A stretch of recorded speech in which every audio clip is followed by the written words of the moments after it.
नारी शक्ति वंदन अधिनियम में संशोधन नहीं हो पाया और मैं इसके लिए सभी माताओं बहनों उनसे मैं क्षमा प्रार्थी हूँ।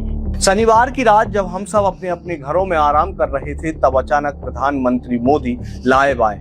उन्होंने शुरुआत राजनीति की बड़ी बड़ी बातों से नहीं की, बल्कि सीधे कहा कि मैं माताओं और बहनों से माफी मांगता हूँ।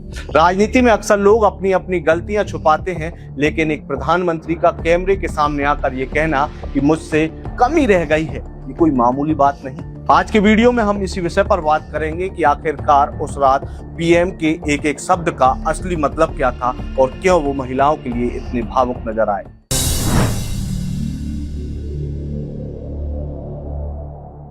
बहुत से लोग ये कह रहे हैं कि ये सब अचानक हुआ है, लेकिन अगर आप गहराई से देखें तो महिलाओं को केंद्र में रखना पीएम के लिए कोई नई बात नहीं। याद कीजिए 2014 से अब तक का सफर, चाहे वो उज्ज्वला योजना के जरिए रसोई का धुआं खत्म करना हो, लखपति दीदी बनाकर महिलाओं को आर्थिक ताकत देना हो, या फिर पीएम आवास के घर की रजिस्ट्री घर की महिला के नाम पर करना हो। यहाँ तक कि स्वच्छ भारत में शौचालय बनवाना भी महिलाओं की गरिमा से जुड़ा हुआ था। तो शनिवार का वो भाषण दरअसल उसी 12 साल पुराने एक भरोसे की अगली कड़ी थी जो उस रात टूटा हुआ सा लगा। भाषण में पीएम ने एक बहुत बड़े शब्द का इस्तेमाल किया जो था भ्रूण हत्या। इस ईमानदार प्रयास की कांग्रेस और उसके सहयोगियों ने सदन में पूरे देश के सामने भ्रूण हत्या कर दी है, भ्रूण हत्या कर दी है। ये Congress, TMC, Samajwadi party, DMK जैसे दल इस भ्रूण हत्या के गुनहगार है। सुनने में ये कड़ा लग सकता है, लेकिन इसके पीछे का दर्द समझिए। जब कोई सपना जन्म लेने से पहले ही मार दिया जाए तो उसे आप क्या कहेंगे। पीएम का इशारा था कि ये आरक्षण सिर्फ कानून नहीं था, बल्कि उन करोड़ों लड़कियों का भविष्य था जो संसद में बैठना चाहते। उन्होंने इस पूरे विषय को राजनीति से हटाकर सीधे परिवार के दुख का जैसा बना दिया। उनका कहना था कि ये चोट किसी भी पार्टी पर नहीं, बल्कि सीधे नारी के स्वाभिमान पर की गई है। महिलाओं से उनके अधिकार छीनकर ये लोग मेजे थपथपा रहे थे। उन्होंने जो किया वो केवल टेबल पर थाप नहीं थी, वो नारी के स्वाभिमान पर, उसके आत्मसम्मान पर चोट थी। और नारी सब भूल जाती है, अपना अपमान कभी नहीं भूलती।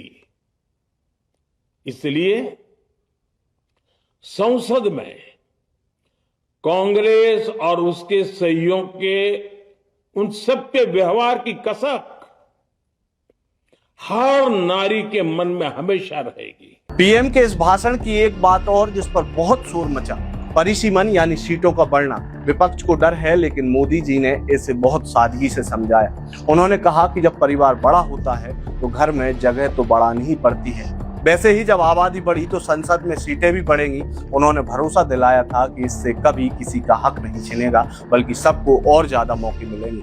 कांग्रेस और उसके साथी दल डिलिमिटेशन पर लगातार झूठ बोल रहे हैं। ये इस बहाने विभाजन की आग को सुलगाना चाहते हैं। ये झूठ फैलाया गया कि डिलिमिटेशन यानी परिसीमन से कुछ राज्यों को नुकसान होगा, जबकि सरकार ने पहले दिन से स्पष्ट किया है कि न किसी राज्य की भागीदारी का अनुपात बदलेगा, न किसी का रिप्रेजेंटेशन कम होगा, बल्कि सभी राज्यों की सीटें समान अनुपात में ही बढ़ेगी। उन्होंने उन महिलाओं से सीधी बात की जो ये सोचती थी कि क्या वाकई उन्हें कभी संसद में बैठने का मौका मिलेगा। पीएम ने बातों बातों में पुराने कामों की एक लिस्ट भी गिनाई, जिसमें 3 तलाक से लेकर 370 तक की बातें थी। उनका इशारा एक बड़े पैटर्न की तरफ था। वो ये कह रहे थे कि जब देश में कुछ बड़ा और अच्छा करने की कोशिश होती है तो उसे तकनीकी पेच में क्यों फंसा दिया जाता है।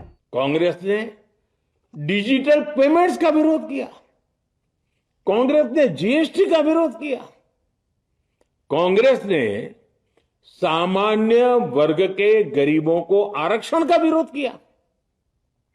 कांग्रेस ने ट्रिपल तलाक के विरुद्ध कानून का विरोध किया। कांग्रेस ने आर्टिकल 370 हटाने का विरोध किया। हमारा संविधान, हमारे कोर्ट जिस यूनिफॉर्म सिविल कोड समान नागरिक आचार संहिता को, यूसीसी को जरूरी बताते हैं, कांग्रेस उसका भी विरोध करती है।